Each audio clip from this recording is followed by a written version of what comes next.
El ministro del Interior de Colombia, Rodrigo Lara Restrepo, aclaró que la orden de deportación de migrantes emitida por el presidente Abelardo de la Espriella no afecta a los ciudadanos venezolanos que tienen su situación regularizada en el país.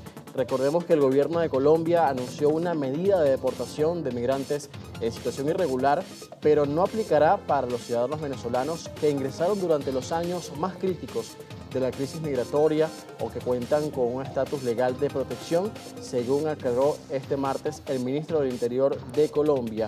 Lara explicó que la orden emitida por el presidente Abelardo de la Espriella no está dirigida precisamente a ese grupo poblacional que arribó al territorio neogranadino entre 2019 y 2021, periodo en el que cerca del 90% logró regularizar su situación. Por supuesto que esto ha generado preocupación en la comunidad venezolana presente en Colombia ante este anuncio que hizo el fin de semana el presidente Abelardo de la Espriella. Recordemos que se calcula que en Colombia hay un total de 2,8 millones de venezolanos, un número calculado al corte de junio de este año. Este grupo de personas tienen vocación de permanencia en el país y existe aproximadamente también 527.000 venezolanos irregulares, más de 193.000 son menores de edad y hay un total de 2,3 millones de venezolanos con su situación regularizada. Vamos a hablar de esto a continuación el día de hoy en Primera Página sobre el tema de Colombia y qué va a pasar con estas nuevas medidas que ha anunciado el nuevo gobierno de Abelardo de la Espriella. Nos conectamos a esta hora para tratar este tema con nuestro primer invitado de la mañana de hoy. Se trata de Manuel Camilo González, es politólogo e internacionalista, conectado con nosotros desde Bogotá. Muy buenos días, Manuel, ¿cómo estás? Buenos días, José. Muchas gracias por la invitación. Manuel, ¿cómo son recibidas estas medidas y hasta qué punto van a afectar a esos venezolanos que están en un proceso de regularización actualmente? Bueno, como todas las medidas de cambios migratorios siempre se reciben con cierta incertidumbre, porque esto es cambiar las reglas de juego para millones de venezolanos que han huido de su país por diversos motivos. Y en ese sentido el cambio de reglas lo que hace es ciertamente generar todo un escenario en el cual pues obviamente los migrantes están ante una disyuntiva. Quedarse en un país, obviamente el receptor que pues obviamente los ha recibido, pero con unas reglas totalmente distintas y tendrán que acomodarse a ellas o de alguna forma volver a su país o ser obviamente deportados. En ese sentido creo yo que digamos lo que implica un poco estas medidas ciertamente pues es un poco como militarizar la migración, en el sentido de que ciertamente la migración no se ve como un derecho sino como un delito o un presunto delito. Y en ese punto pues obviamente las medidas que ciertamente ha dicho el presidente de la Espriella pues obedecen mucho más a la idea de criminalizar un poco la migración, porque pues obviamente dice de que solamente las personas que han cometido delitos, pero eso no desestima el hecho de que cualquier persona irregular pues pueda ser tratada como un delincuente. Claro, Manuel. Ahora también entendemos este cambio, este giro que se da en la política migratoria colombiana.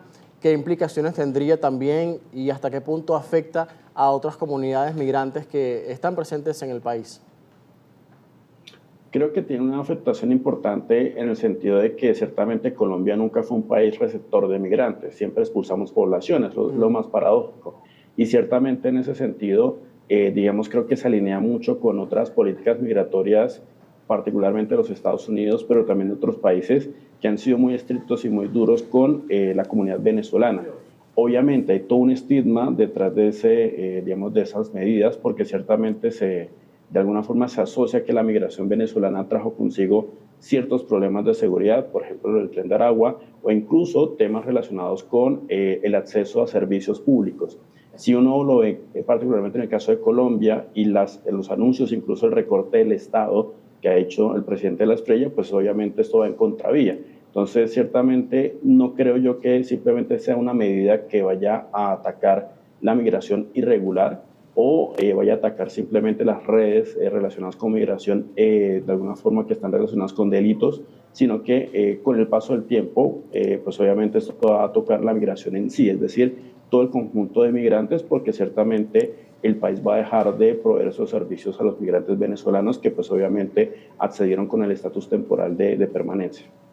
Sí, Manuel. ¿Y qué relevancia cobra, por ejemplo, la trata de personas y el tráfico ilegal, que también han sido como justificados dentro de esta medida? ¿Qué datos existen respecto a estos fenómenos o a estas realidades? Así es, José. De alguna forma, el ataque contra, digamos, la trata de personas está muy relacionado con este enfoque que te comentaba, relacionado con la criminalización de la migración. Se asocia mucho el hecho de que la migración de por sí crea este tipo de delitos, que es la trata de migrantes y la trata de personas, que pues obviamente favorecen y financian las estructuras ilegales, particularmente crimen organizado transnacional. Y en ese sentido, pues creo yo que el Estado colombiano, pues obviamente tiene que tratar estos problemas de una manera muy diferenciada. Una cosa es la víctima, digamos, de este tipo de delitos, y otra cosa muy distinta es el tratante.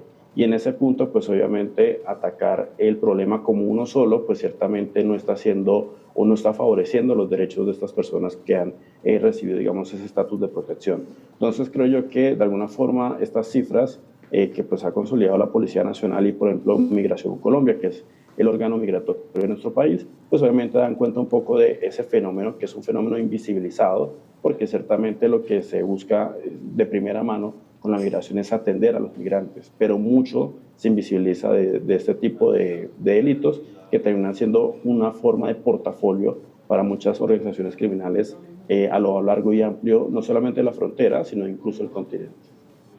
Manuel, hasta ahora y antes de este anuncio, ¿cómo ha sido el proceder de Migración Colombia? Las políticas regulares en esta materia que ha adoptado el Estado colombiano en los últimos años, para un poco entender cómo se ha trabajado en este sentido para el control de la migración. Creo que Colombia es un ejemplo ciertamente de cómo en tiempo récord estableció toda una tarea y toda, digamos, una estructura alrededor de la migración venezolana. De nuevo, nunca hemos sido receptor de migrantes, salvo lo que nos sucedió con ustedes, nuestros hermanos venezolanos. Y en ese punto creo yo que de alguna forma lo institucional ha sido muy importante, porque este estatus temporal de protección pues obviamente es un hito, particularmente en nuestra política migratoria. Y es un hito porque no simplemente es recibir al migrante, sino también tratarlo de integrar dentro de la sociedad colombiana. Y así muchos millones de venezolanos que han estado aquí en Colombia pues han recibido no solamente servicios de salud, sino también incluso acceder a servicios o una oferta muy amplia de servicios públicos, como por ejemplo educación u otras, digamos, que el Estado pues obviamente ofrece. Casi que hay que decirlo, es una especie de paridad o de igualdad con los ciudadanos colombianos. El asunto que yo creo que aquí es, digamos, fundamental y crítico es esto, que si se va a recortar el Estado, esto implica recortar de alguna forma la oferta que se le ofrecen a los migrantes. Y en ese sentido creo yo que es tal vez lo más crítico con los anuncios, porque ciertamente, digamos, va a generar que pues, los migrantes tengan que o salir de nuestro país o de alguna forma mirar cómo van a regularizar su situación migratoria en caso de que estén pues obviamente como irregulares. ¿Hay un plan más detallado sobre lo que puede venir a partir de ahora con estas medidas que se van a tomar en materia migratoria? ¿Hay algo parecido a lo que pasa en Estados Unidos, por ejemplo, con las redadas? ¿Ustedes creen que esto pudiera pasar en Colombia? Desafortunadamente no disponemos de mucha información salvo del anuncio, que particularmente es un anuncio, si se quiere, un poco vago, porque simplemente dice que se va a atacar las estructuras relacionadas con la migración asociada a delitos. El asunto aquí es que también, digamos, no es, digamos, un secreto que ciertamente este tipo de medidas se parecen mucho, intentan ser un guiño, un calco de lo que pasa en Estados Unidos. Ahora bien, yo creo que si el presidente de la Estrella, pues obviamente toma una decisión en ese sentido, creo que va a ser, digamos, muy parecido, incluso mucho más dramático, digamos, la oleada de migrantes que van a regresar a sus países o se van a ir a otros países donde existen reglas un poco más flexibles. Pero también hay que asumir que de pronto en el paso del tiempo las medidas se vayan de alguna forma flexibilizando, en el sentido de que ciertamente hay que desligar el delito del derecho. Y en ese punto, pues obviamente el gobierno de la Asturias pues, tendrá que dar un poco más de, digamos, de respuestas sobre la posibilidad de cómo estos migrantes no solamente tienen que regularizar, sino cómo se pueden integrar dentro de la sociedad colombiana, que creo que es tal vez el objetivo más importante de cualquier derecho que se consagre a favor de la migración. Manuel, muchísimas gracias por brindarnos este análisis preliminar de lo que ha sido este anuncio, hasta ahora no detallado y ampliado del todo por parte del gobierno colombiano, pero sí se ha aclarado que no va a afectar a la comunidad de venezolanos que tienen su proceso regular en el país. Gracias por acompañarnos. Muchas gracias, José, por la invitación. Feliz día. Feliz día también para ti. Con nosotros hasta ahora Manuel Camilo González, politólogo e internacionalista desde Bogotá, Colombia.